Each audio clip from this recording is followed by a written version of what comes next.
I didn't get a first class, but I got a second upper. But guess what? That was not, the dream collapsed on its feet. For as a follower and as a leader, I was a very bad listener. I was a very, very bad listener. And then, of course, I started to read about listening. Unfortunately, most of my best friends are quiet, so we balance each other out. Even today, the girls that are leaving campus, going to get jobs, these are advances, sexual advances, to be very blunt about them, are happening. Yes, they happen. What is happening in that appraisal room? All right, so I've done both sales and marketing. Yes. As a sales marketer, you have targets. Yes. Yeah. I've done jobs where I'm required to do both sales and marketing. So let me let me paint a picture for you. So I have a target of maybe 2.5 billion Ugandan shillings to deliver in revenue. I have to be in 1,000 outlets. My new product has to grow by 5%. These are things you have to agree on before. But as these targets are being set for you...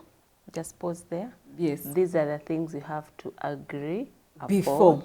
Before. Yes. Continue.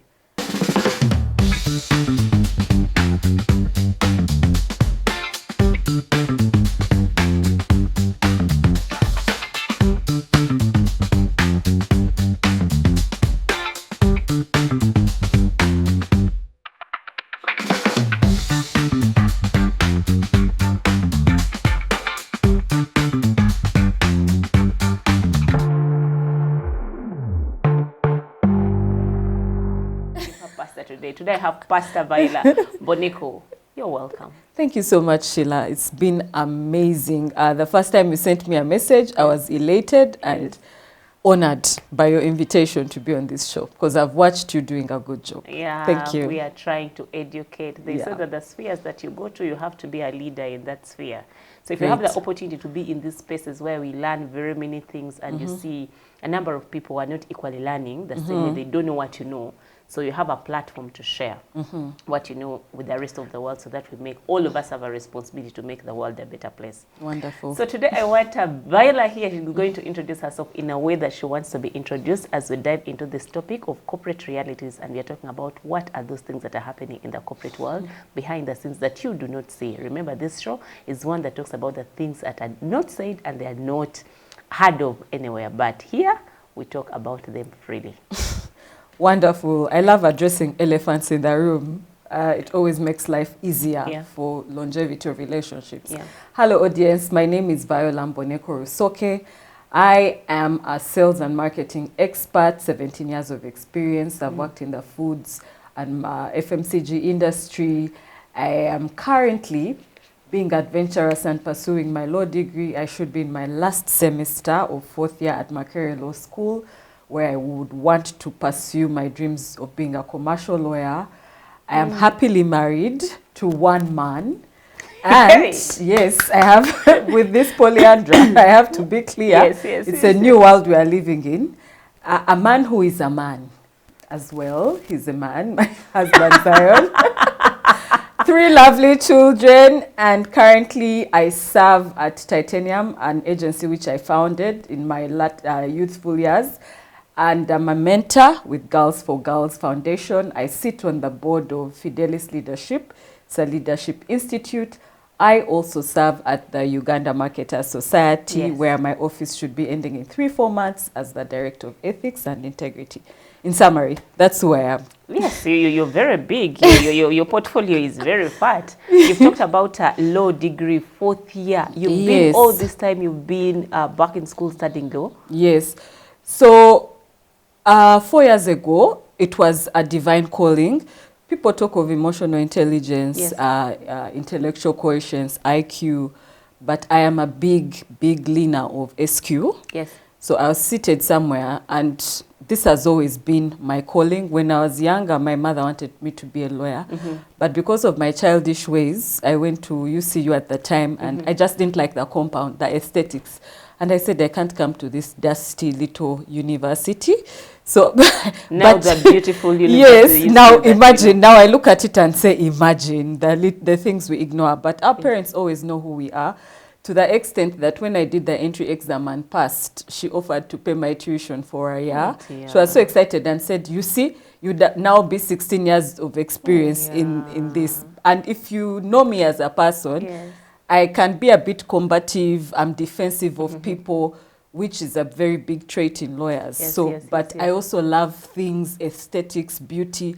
So marketing is my first love, but I guess I was born to be a lawyer. Yes. Ah, interesting. So what happened? What did you study at first before you went back into? So I went to Uganda Matters University in Nkozi. Shout out to Buwama people. I did business administration and management at UMO. We call it UMO. Yes. 3 years. Then I did my MBA at Makerere University. And then I had to demystify, there was this whole trend of, if you've not got a certain certification, which all of us marketers know, the Chartered Institute. So I said, okay, let me do it. Get it but as well. I did it just to prove a point that I can get it. Do it. And I think I should be chartered in like a year. I started my journey, so I'm an MCIM with the UK. So that's my education. And now I've chosen to do a course that my heart leans towards. Yes, the law. Interesting. You know, there's a time we talked about career detouring, how someone starts, and we were talking with, we had a conversation with Dr. Innocent now, how we started as a vet and ended up into marketing. Yeah. So this whole thing, at what point do you realize? Now, Viola is here telling us that there is no that point in life where you think that you can run away from your dreams. If you still have a dream, whether you're 40, 50, you can still chase for that dream. Now we're going to have a lawyer after how many years? 17 years. After 17 years, of doing other I things. should be finishing my diploma at 41 because I started at 36. It takes 4 years, then 9 months. So, I mean, the best lawyers start to break through at 40, so I guess it's the right timing for me.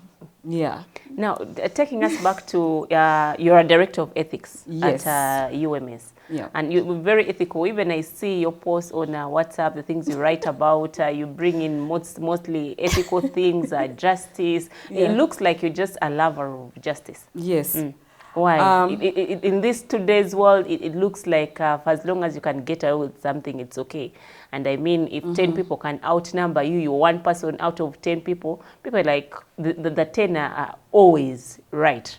Yeah, because you cannot fight with the 10. But I always see you being the number one fighting the 10 people. What is happening? My president, Charity, likes to say I'm the 10th man. I think that describes me. I never see the world from a popular opinion. I am very, very comfortable being unpopular. Alone. And I don't do it to prove a point. Yes. It's always, for me, fairness is a value that I have. And I think I pick it from my parents. They're very fair people, humble, but also absolutely confident. And the challenge sometimes with that is it can be borderline misappropriated as arrogance. Always. So if I am not around people who are confident, I can be very intimidating. But you are those, yes. For people who do not know you, yes, you can be intimidating. Yeah, so shout out to my husband. He closed me on that. Yeah, I can be. I took a while to get married. I got married, I think, found love 28, then married later. But what do you mean at 28? 28, that's when I met someone to commit. And you say that you took long at 28 years? How old are people getting married? Hey, we are 40. People are 40. Okay, not me. People are 40 and there is no one saying hello. Yeah, so anyway, so Viola is a fair person. Yes. And I do it effortlessly. Yes. I am extremely fair, and it has costed me, but it has also I've been celebrated. Last year, I think I got the best award of my life. I was by a organization I respect, the Girls for Girls. I was the mentor of the year. I try my best in everything I do to be a fair person. Is it popular? No. No, it's not. It works for some people. It doesn't work for other people. Why do I do that? If God has given you a gift to stand for people who can't stand for themselves, be that gift. Because for me, my accountability isn't with men. Yes. My accountability is with God. I am a believer. I am born again. And for me, I know in the end, that I am not, my audience is one. And that's how I live my life and you now. will stand before him and they ask you, yes. Viola, what did you use? The truth. Exactly. And the talent. And I'm happy, yes, my report card will be as is. Where I fail, I'm not perfect. Yes. Sometimes I know that I have fallen short, and I am always happy to apologize. We do every day. Do better. But I think overall, fairness is a very big part of your me. North Pole is very straight. Yes. You exactly know what you're chasing after. But again, my fairness leans towards my values. Yes. In the world we live in now, fairness is very liquid because there are values that try to get forced onto us. I don't want to get too deep into that. That's not a subject for today. But I also don't agree with common opinions, and so it has to lean into my values. Yeah, like anyone else, really. Yes. I think now this one, when you're saying that, it took me back to understanding yourself. Because again, you cannot be that firm, you cannot be that 10th man, that loner, if you do not understand yourself. Absolutely. Your strength, those weaknesses, because you said again, you're not perfect, how those ones impact others. So you find yourself, because you would easily be intimidated if you just, if you said something and 10 of us come and protest, you're like, Viola, it can't be this. You will take off. You will take off. I'll tell you, Sheila, for example, as a follower and as a leader, I was a very bad listener. I was a very, very bad listener. And then, of course, I started to read about listening. Unfortunately, most of my best friends are quiet, so we balance each other out. But you can see that it can be irritable.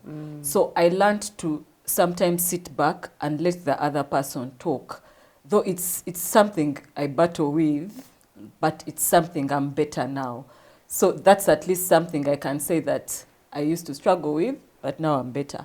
Does your brain run so fast? The what? Your brain. Yes, I can conclude quickly. That's also a bad thing. But I try to slow down these days and evaluate, investigate. I mean, it's part of what I'm doing now. Yeah. Because usually they say that if your mind is everywhere at the same time, usually before even someone finishes what they are saying, you already have the answer. You've already told them. You even know where they are going, and you're like, no, that is not where we are going. We are going this other direction. Okay. Yeah. With that interesting background, now we are going to get back into our topic for today. We are talking about corporates, and we are not here to bash corporates. We love, that is our trade. We go there to sell our experiences, skills, and we get a salary at the end of the day. Yep. So we sell our value to different corporate organizations. But also we realize that there are very many things that are unsaid. There are very many things behind the scenes that are happening in the corporate world. From your experience, 17 years, I would just want to make it a very open blanket. What are those things that are happening in the corporate world that are not being said? All right. I'll speak in seasons. Yes. Because once you're, for example, out of the university and getting into the corporate world, your battles are different from someone who has been there 3 years, 4 years before you. So let me start at the beginning. Yes. When you're out of the university, you're being sold a dream. You're being told if you pass well, you graduate, get good grades, you're going to get a job. A good job. A good job. Good is relative, but that's what you dream of. I recall at the university, I do two things. I do things for myself and for my family. That's how I live my life. And I made sure that I had to make my mother so proud. I didn't get a first class, but I got a second upper. But guess what? That was not, the dream collapsed on its feet. I knocked on doors. I talked to relatives. With your CVs. With my CV, and I just never got shortlisted. I wondered why. So I started to sell earrings, jewelry, and yes, I was very fortunate. My mother bought me my first car, so I had boot space in my little Vitz, and I started going to corporate offices to sell. Your mother bought your first car? Yeah. Nice. My mother bought me my first car. Victoria, shout out. Yeah. Yeah, it was a beautiful pink Vitz with the open roof. I wonder why yet it was so small. Yeah, she always wanted me to believe in myself. And at that time, because I had failed to get work, I started my master's degree. So imagine you're starting a master's degree before you even get experience. But you're buying time.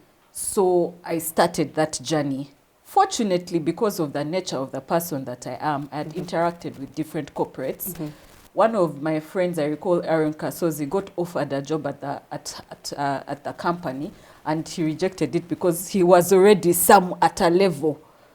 But it dragged. It's a multinational, so the company dragged to get to Uganda. But on that journey, again, I'm a very social person. Yes. I think it has worked for me. You are. One of my friends, whose mother at the time was a HR at NSSF, used to play golf with these innovators, agency people.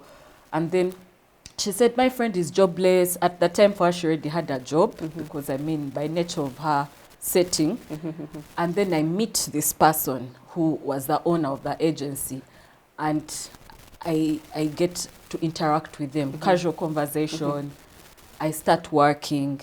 But on my journey of working, I noticed that there was no culture in the place. There was a bit of unfairness in the place. And given my nature and the way I was built at the time, still built that way, I got very wrong advances from different people. But fortunately, because of who I am and my upbringing, I never leaned into those advances. But I can't say the same for other women. For other people. And it comes at a point of desperacy. Yes. And then I said, perhaps I should have continued selling my earrings.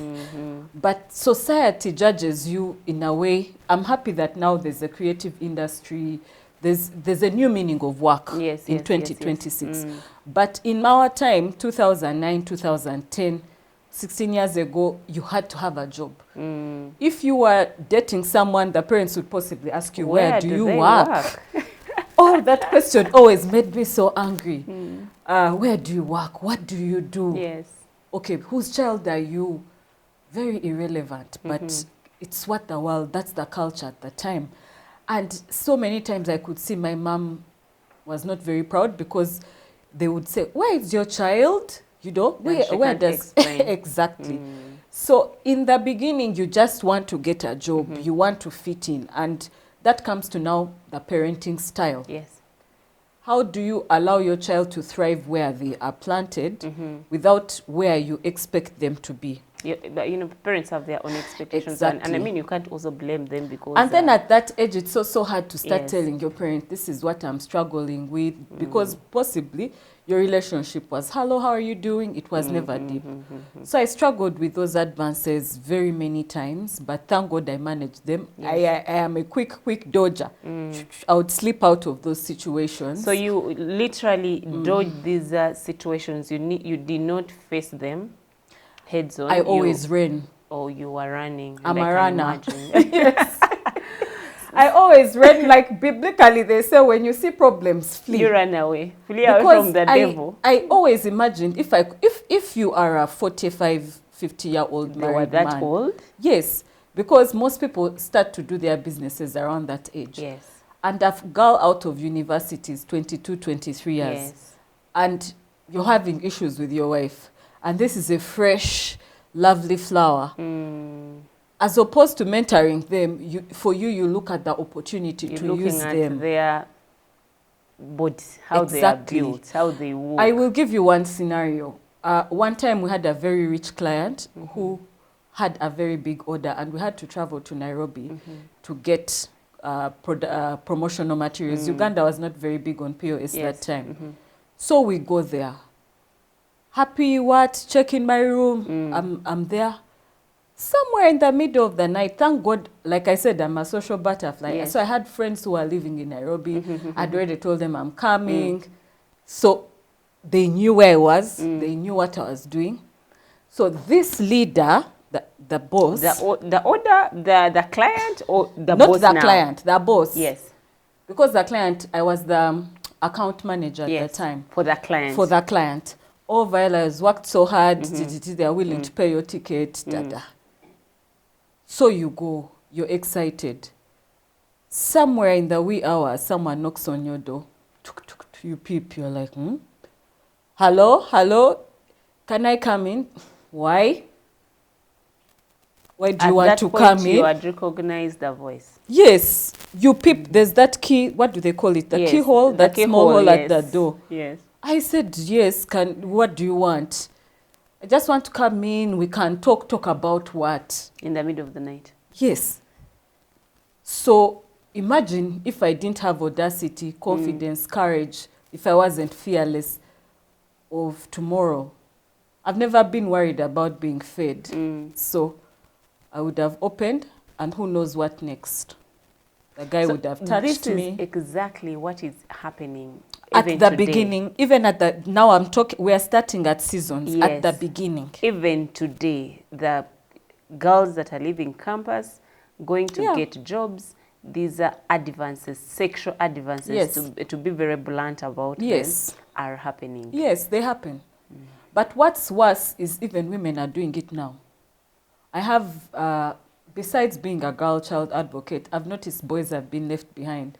So I've interacted with very many males, young males, and the women in power now also, it's reverse.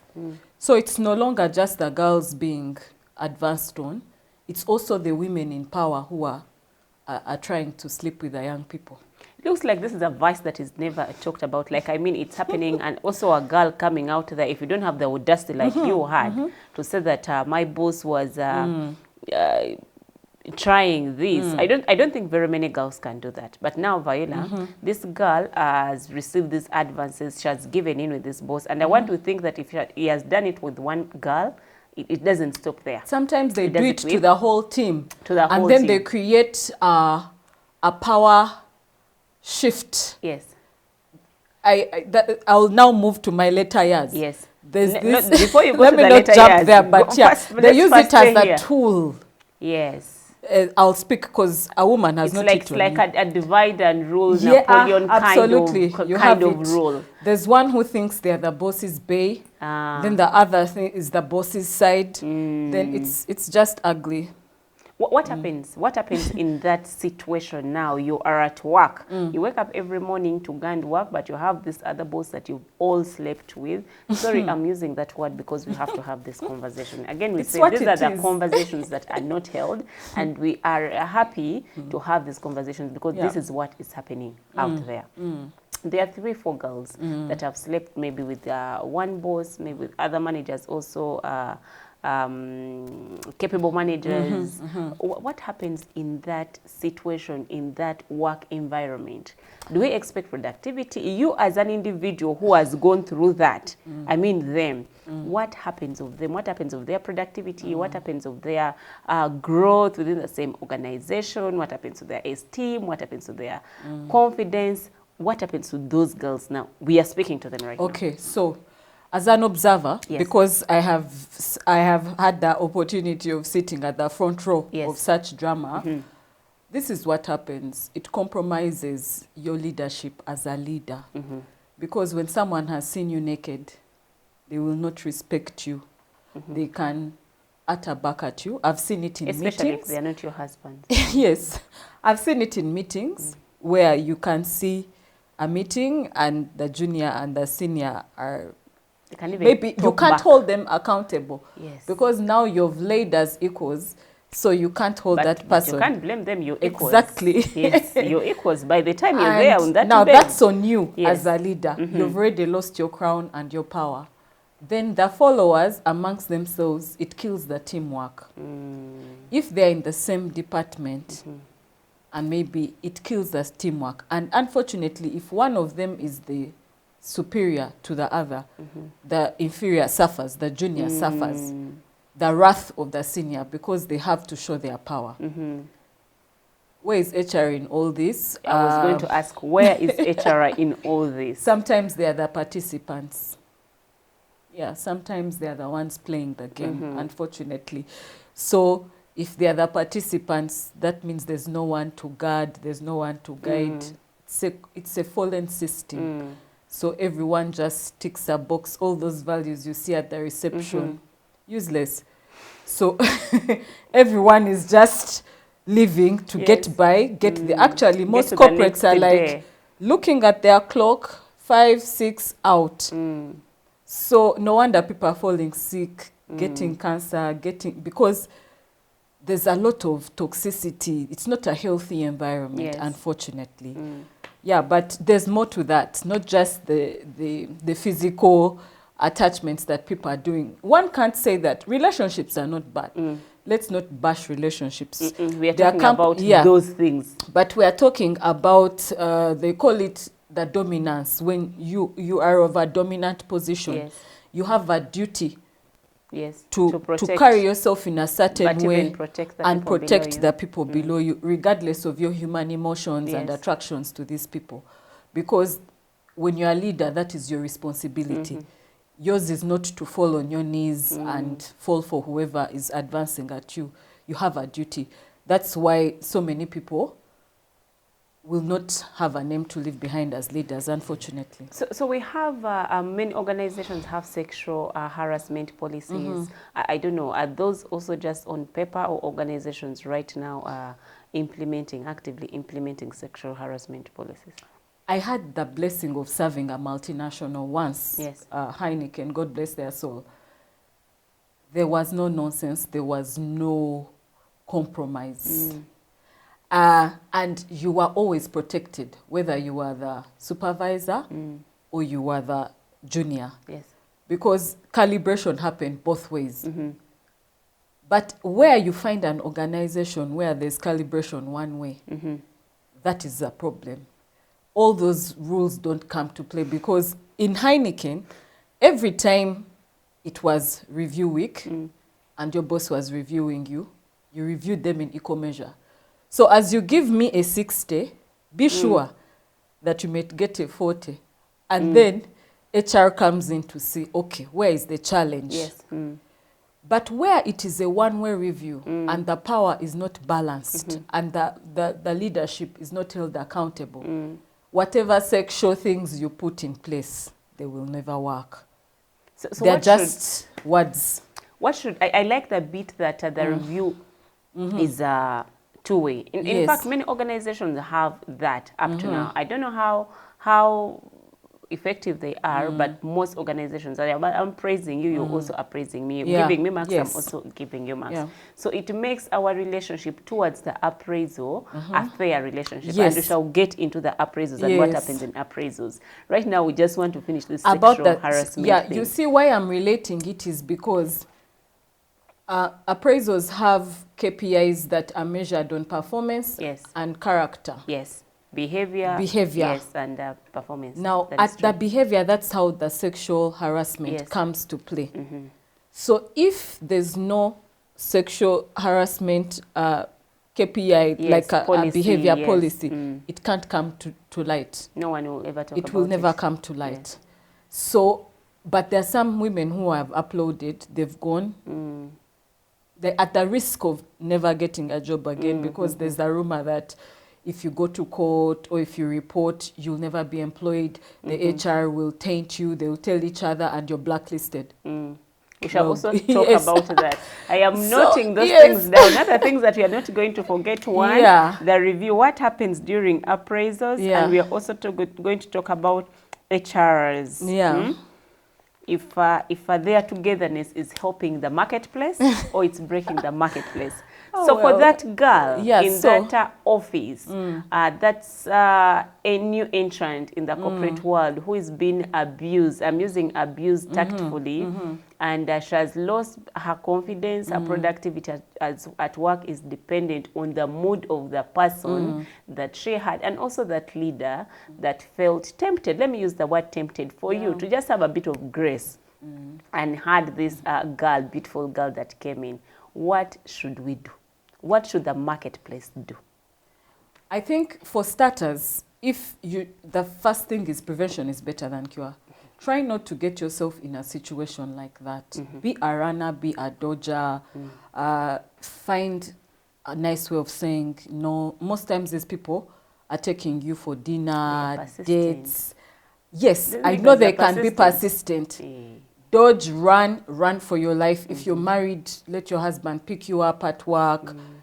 Throw the person you're with in their face. I recall vividly I had a boyfriend at that time. I was not married. And this place I ran from, this agency I totally ran from and didn't go back. I had a boyfriend. At the agency as well? My boyfriend. Oh, okay. So they knew I had a boyfriend. Yes. Because maybe Friday everyone knew going. And then this person said, this dominant leader said, but your boyfriend is poor, he can't take care of you, I can't take care of you. Then I had a very vile tongue. And this time it had got to my head. And I just told the person, okay, he may be all those things, but at least he's better looking than you. So I thought by making such a statement, this person is going to. But my friend, it got me. It got me, and I think the person says, so you're saying I'm not as good. Of course, it was a fact. Yes. My boyfriend was But the fact that you said it also. I just said it because I said, maybe if I say this, the guy it will hurt him and he will stop. But the person never stopped. So I had to run for my dear life. Yes. So not very many girls again today can run, because you're from campus and you look at this as an opportunity for you to have the job. I want to think that that's why most of them are given easily, and also the societal demands, and also social media. You want to show that you have a job. You want to show that you can carry this iPhone. You know, most of the girls and some of the boys are dependent on what the society thinks about them. Your peers that you went with at school, and you find them, they will succumb to this. I will work, I will give in, I will go until maybe when I go to the next level. Maybe this was an opportunity for me to go to the next level. I am speaking about things that are happening now. True. It's not very common that you're going to find a girl who has the same audacity that you had to say that now I've taken off. What should we tell these girls differently? That when you get there, these advances are going to happen, yes, but your values as a girl child, where have you placed them? In whose hands? What are you looking at?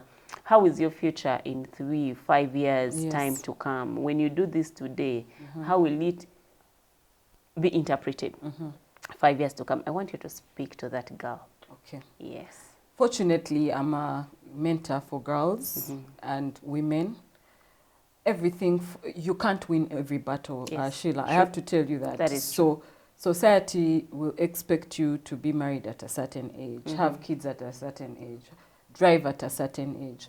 But everyone's journey is personal. Different. So, and this advice works both ways for men and women, because the truth is, if society expects you, if all your friends have iPhones, and you know that none of them have rich parents who have given them the iPhone, and they've gone on their back to get the iPhone 15, 16, 17, I'm told these days. The question is, everyone is different. One girl may be, there are girls who are gifted the iPhone, and they have not even gone on their back for it. Out of the pursuit of men, they receive those gifts. Maybe you're not that fortunate, and for you, the person who wants to give you is asking for payment. It's like a trade-off. Like you said, there are consequences. You can get HIV, you can get an unwanted pregnancy, your esteem. Something happens when you give yourself away like that, like take away. But the thing is, your values, it now comes back to the why. Who are you? What were you born to do? If you don't know who you are, then you will fall for anything. That is absolutely it. So if, for example, you are in an organization, it's the opportunity of a lifetime.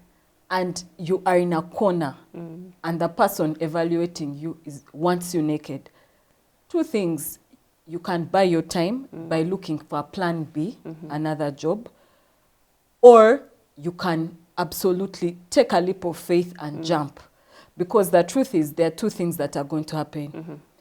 Sex is a very personal thing. Someone is going to, and they will, at least I'm proud to say, no one is ever going to say that I gave Viola a job, I slept with her.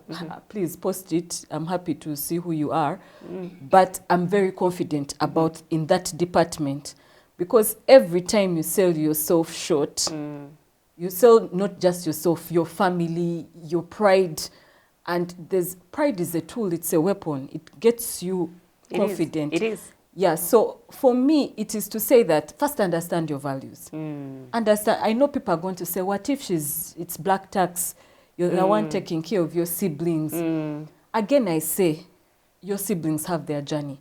If you have to sell yourself to take care of your sibling, does your sibling even love you? You rather sleep on the floor together and know that this is where the world has put us. So it's unfortunate, but choices have to be made. You can, and the choice has a repercussion. And you have to make your individual choice. Exactly. So it comes down to choices and values, absolutely. So Viola said that it comes back to choices and values. If you're that person and you've gone through that experience at your workplace, again, we don't have all the information. You may share with us your information, experiences, yours of someone that you know, so that we may carry on this conversation, maybe one-on-one. Okay, Viola, we are carrying on. Today we are talking about the things that are happening in the corporate spaces that are not talked about. Corporate reality, behind the scenes. So there is that whole chapter. Some of them have been shocking me when Viola was explaining them. I didn't know they were that bad, but I mean, they are bad. No, Viola, you talked about the reviews that happen when you appraisals. What happens in an appraisal? For 17 years, you've been appraised by a number of bosses. Should we think that? Oh boy. At what point now there is this? You appraise me, I appraise my supervisor. Yes, we have KPIs. Of course, those KPIs should be non-negotiable. To me, at least where I sit, KPIs should be non-negotiable. But again, what happens? I can only speak for myself. What is happening in other places, I don't know. But I hear very many things are happening. What is happening in that appraisal room? All right. So I've done both sales and marketing. Yes. As a sales marketer, you have targets. Yes. Yeah. I've done jobs where I'm required to do both sales and marketing. So let me merge that let me paint a picture for you. So I have a target of maybe 2.5 billion Ugandan shillings to deliver in revenue. I have to be in 1,000 outlets. My new product has to grow by 5%. These are things you have to agree on before. But as these targets are being set for you, just pause there. Yes. These are the things you have to agree before. Yes. Continue. So, because if you tell me I have to deliver 2 billion, what are the tools that can lead to my 2 billion delivery?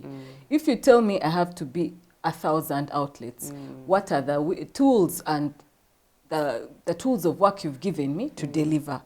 So what happens in organizations where they are disorganized, they will give you a key performance. Okay, disorganizers. Yes, I'm sorry. Okay, unstructured. I'm trying to be as blunt as polite. Possible.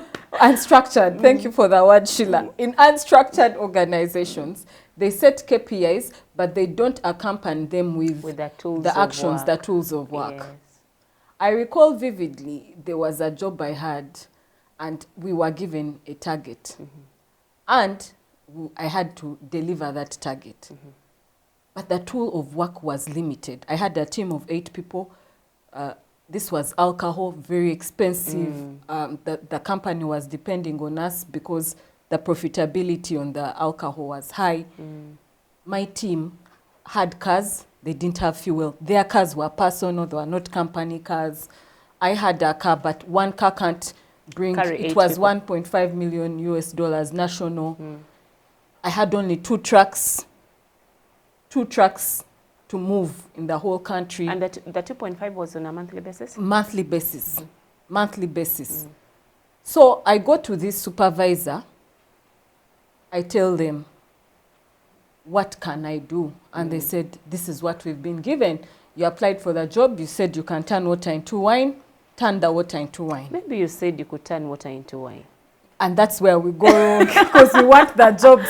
Because when you say you can turn water into wine, you're definitely going to be expected to turn water into wine. Yes, but even Jesus needed some help. His father upstairs gave him water to that superpower. But yeah, back to the story. So I see my supervisor is not being helpful. I go to the bigger supervisor. Yes. And you went to your boss's boss. Yes. Which can be very bad. A bad thing. Yes. But I needed to deliver the target. So I had to do what had to be done. When I went there, this is the advice I was given. Viola, you have this fuel at your disposal. Find a way of giving your team the fuel and deliver the number. Chikulu, go and deliver. This is a commitment, go and deliver. Exactly. For 1.5 years I did that. We delivered the number. Fast forward, I grew in ranks. I got promoted. One of my workmates moved to another job. So that I saw myself growing in this organization. But this is where I held myself accountable. I lost my job. Do you want to know how I lost my job? You tell us. Wonderful. The same job you're talking about, job. where you delivered a 2.5 on a monthly basis for 1+ years? Yes. Yes, on a limited budget. You popped champagne on a beer budget. Yes. I like that word. I was the queen. Everyone knew me in this town. I mean, we managed to introduce a cider, Hunter's cider. Yes. And competition even shook on their feet and started manufacturing. Tusker started doing their own cider. Yes. So back to this scenario, someone goes, writes a case, drops it on the HR, God bless her soul, the late Martha Munu's desk, and says that Viola is redistributing company assets. Which company assets are we talking about? Fuel. Here? Oh, okay. Then, long story short, after that, I look at it, I get called in. After getting called in, I say, okay, this is what I've been doing. I got the blessing of this supervisor. Unfortunately for me, that supervisor had left the organization. But I continued the habit. Yes. And no one ever stopped me. Yes. Investigation started. They asked the team. They said yes, everything, and it died. But someone within the organization wanted me out. Yes. And I got later on to find out the reason I was being pushed out is because I was being positioned to take over someone's job because they were an expatriate and they were a very big cost to the business, and I was a local. So I was a victim. So just pause there a bit. Yes. I'm going to write alliances that are formed against an individual. All these are the topics that we are going. I am writing these things down so that I don't skip them. Yes. So alliances formed. Yes. We go on. Unfortunately, that's the reality of the corporate world. Yes. There are always alliances below, above, in the middle. I didn't even know I was being scouted for that position. I was just told that, you know what, this person is very expensive. They're paying rent for them. They're very expensive to the business. You're able to supervise the team, deliver. You're going to get that job. You'll be doing the same thing. That situation resurrected? Yes. It cooled down, then later it cooled down. It resurrected after like 3 weeks. It resurrected. Because someone in a higher position demanded that action had to be taken. And when I met the auditor, the business auditor, he told me, Viola, I'm so sorry this is happening. Then I asked I couldn't, and at first I thought it was a joke. I thought this is a joke. It's going to blow over.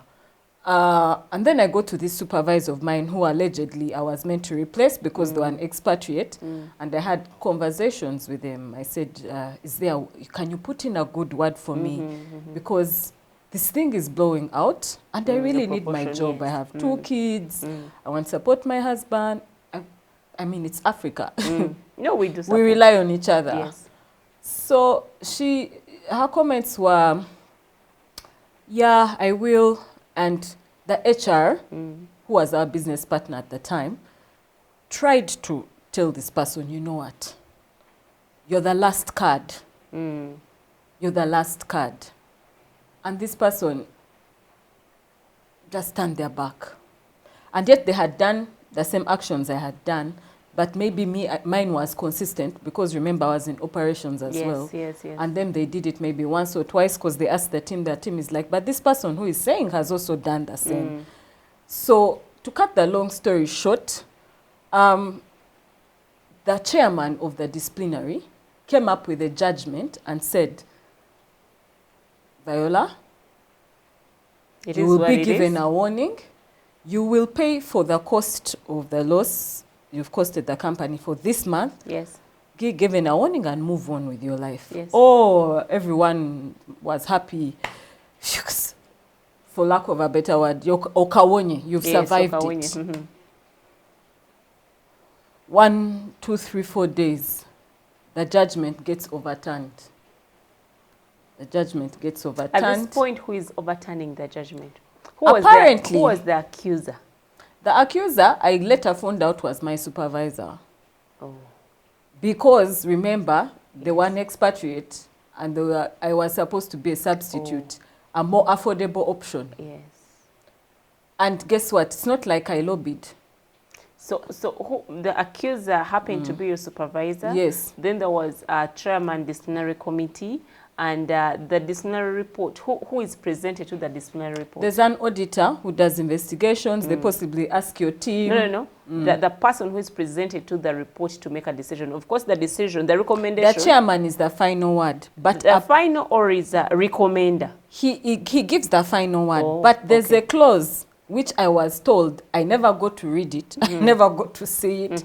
There's a clause, and that's why I think being a lawyer is good. Is going to be a good thing for me, because I can't wait to get my hands on some of these people, because I can't wait. So the thing is, this accuser is my supervisor, says I'm causing the company loss by redistributing assets. Yes. They investigate you, create a report, give it to the chairman. He uses his basis. Yes. And judgment to give a verdict. His verdict was, okay, in as much as this person did this, they did it to deliver results. However, it was wrong. Warning, pay back what you gave out as of this month, and never do it again. So your supervisor made what you would ideally call an appeal? Someone made an appeal and overturned the decision. Yes. When I asked around, I was told that someone up there there was another up. Apparently there's a clause in the company rules that even if after the disciplinary judgment, this person has a right to overturn. So maybe if, let's put it the other way around, maybe if the chairman had said you're guilty, this person can say no, this person has a chance to stay. If they said you're not guilty, this person can say no, they're guilty. Anyway, it caused a bit of a spiral in that organization. And things are too. Because they investigated everyone. Yeah. They even discovered people were doing what I was doing without even delivering company results. Yeah. Anyway, long story short, I resigned because I said, okay. They gave you a chance to resign? Yes, I resigned. You were terminated? I resigned. There was no way I was accepting a termination because every action I did for the business. So I opted to resign. At that time, I was ignorant of the employment laws. So I resigned. They're lucky they didn't know. I like that you've talked about ignorant of the employment law. I was very ignorant of the laws. Listening to your story, it reminds me I was here with the council Patrick Mugal, and we are talking about employment laws and why you must read your employment contract. That you're going to find it on one of my podcasts. I think it was the very first podcast, why you must read and understand your employment contract, HR manual, because these subtle things that are happening, they are usually all there. But we get surprised when they come out. Also, I get to see that the conversation between yourself and your supervisors, and I mean all of us, we need to have conversations, documented conversations with our supervisors. You agree on a KPI, the deliverables, you're also going to agree on how you're going to walk that journey to deliver that.